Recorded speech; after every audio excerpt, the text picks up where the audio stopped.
Info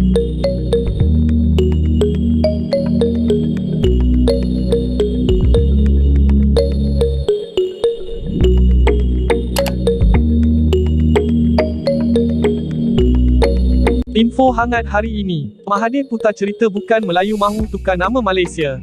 Dalam sidang media yang agak panjang hari ini berhubung penduduk bukan Melayu, Dr. Mahathir Mohamad mendakwa bahawa mereka mahu menukar nama dan pemilikan Malaysia. Bekas Perdana Menteri itu berulang kali mendakwa terdapat percubaan orang dari negara lain untuk mengubah Malaysia daripada tanah Melayu menjadi negara berbilang kaum. Dia juga mendakwa golongan ini enggan mengiktiraf orang Melayu sebagai pengasas, penduduk tempatan dan pembangun negara. Dan demikianlah angkuhnya mereka yang datang sini, kita yang jadikan mereka warga negara, tetapi warga negara yang datang ini nak tuntut supaya nama negara kita ditukar, dijadikan multiracial country, negara berbilang kaum.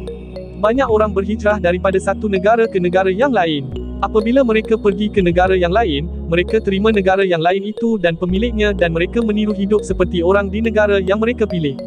Tetapi kali ini kita dapati orang yang datang sini, datang ke tanah Melayu, kita sebagai tuan rumah, kita beri hak kepada mereka, kita sekarang ini disuruh tukar nama negara kita, kata ahli politik veteran itu pada sidang media di Sepang. Terdahulu, Mahathir membidas sejarah Malaysia dan mendakwa terdapat dua percubaan yang dibuat oleh orang luar untuk mengubah negara. Dia menghuraikan secara panjang lebar mengenai latar belakang sejarah Malaysia, dengan tumpuan ketika zaman yang dikenali sebagai Malayan Union semasa pemerintahan penjajah British. Dia kemudian menyentuh tentang era pasca kemerdekaan, semasa mendiang Perdana Menteri Singapura Lee Kuan Yew, yang adalah ketua pembangkang ketika itu menentang kerajaan Malaysia, dengan menganjurkan konsep Malaysian Malaysia.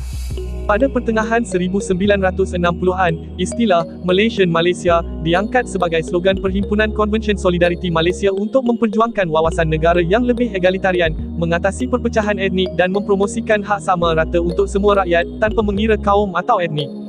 Ia bertujuan untuk mencabar penekanan yang lazim terhadap etnik Melayu dan keistimewaan khas untuk orang Melayu, seperti yang termaktub dalam dasar tindakan afirmatif Perlembagaan Persekutuan. Kita bernasib baik dalam pilihan raya tahun 1964 cadangan Kuan Yew itu ditolak, cuma seorang saja yang menang, yang lain semua kalah. Dan itu kita berjaya tolak satu lagi percubaan untuk menjadikan tanah Melayu ini sebagai negara berbilang kaum, bukan lagi milik orang Melayu. Akan ada hak sama rata untuk semua rakyat, katanya. Mahathir juga mendakwa setiap kali orang Melayu bercakap tentang perjuangan bangsa, mereka terus dihentikan dan dilabel sebagai resis. Saya hairan, di negara kita, kita tak boleh bercakap berkenaan tentang bangsa kita. Oh, itu resis. Orang Melayu resis kalau cakap pasal Melayu, katanya. Sebelum ini, bekas ahli parlimen Langkawi itu disiasat mengikut Seksyen 124B Kanun Keseksaan kerana didakwa terlibat dalam aktiviti yang disifatkan memudaratkan demokrasi berparlimen, berhubung perkara berkaitan proklamasi rakyat Melayu yang diterajuinya itu. Selain itu, dia juga disiasat berhubung kenyataannya, yang didakwa mengandungi unsur penghinaan terhadap institusi diraja, apabila menyebut bahawa orang Melayu tidak boleh bergantung kepada raja-raja Melayu untuk melindungi mereka. Sekian info hangat terkini hari ini. Terima kasih.